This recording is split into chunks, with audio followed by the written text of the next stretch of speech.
الصدر الثالث داخل غبرائكم بقلم حيدر ياسين الحسني.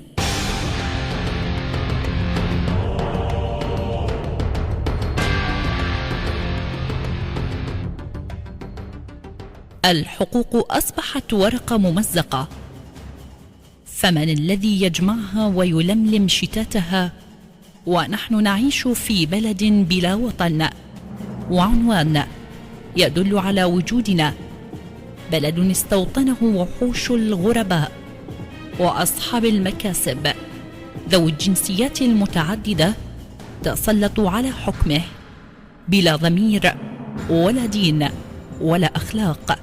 هكذا بدأ الأمر.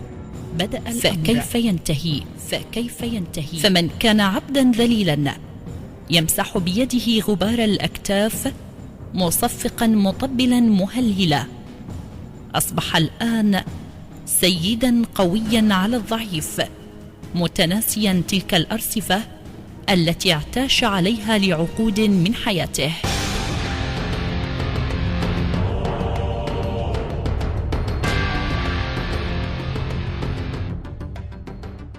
الجهل وكهوف الظلام وصمت الإعلام، من هنا رصدنا الواقع الأليم بالصوت والصورة، فكل شيء حرمنا منه وأصبح مستحيل علينا إلا هم، فقد أكلوا الأخضر واليابس، سحقوه بأقدامهم حتى يجردونا من كل شيء متاح. أصبحنا ندفع ثمن الصوت الذي منح لهم، وبذلك عشنا مرحلة اليأس من تغيير الحكومة وتصحيح منهج الحياة في العراق.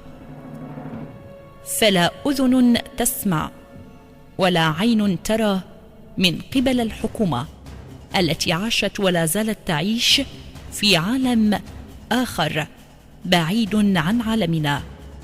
الاحتضان وتقبيل الأيدي بدأ لحظة قدومهم إلى البلد، وإلى اللحظة الآن تحت قبة البرلمان المشرع الأول للفساد والمحاصصة والمحسوبية، فمن أجل مصلحتهم يتنازلون عن كل شيء من أجل إشباع رغباتهم السلطوية التي يتلذذون المكوث فيها لفترة أطول، فصاروا وكأنهم هم من يقررون من يدخل جنة الدنيا ومن يخرج منها، ملصقة به فضيحة ما وبتهم ملونة دون خوف أو خجل أو حتى التفكر بالمصير.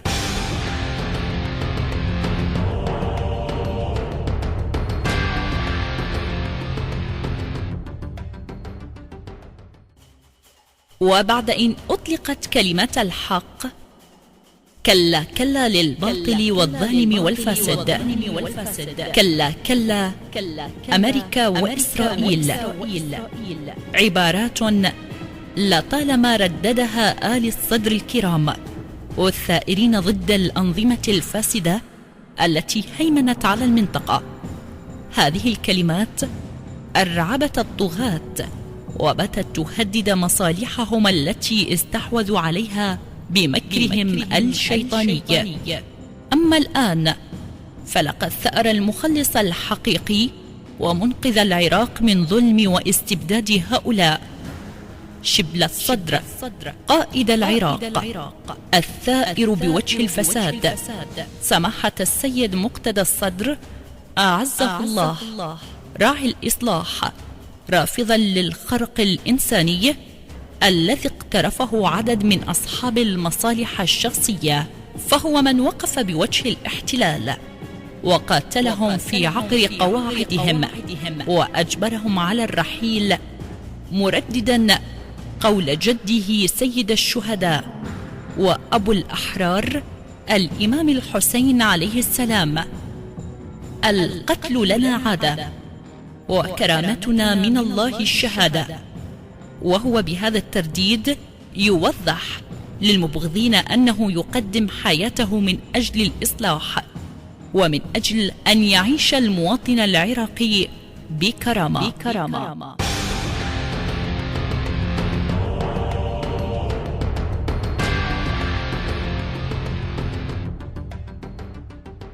خطوات تتلوها خطوات.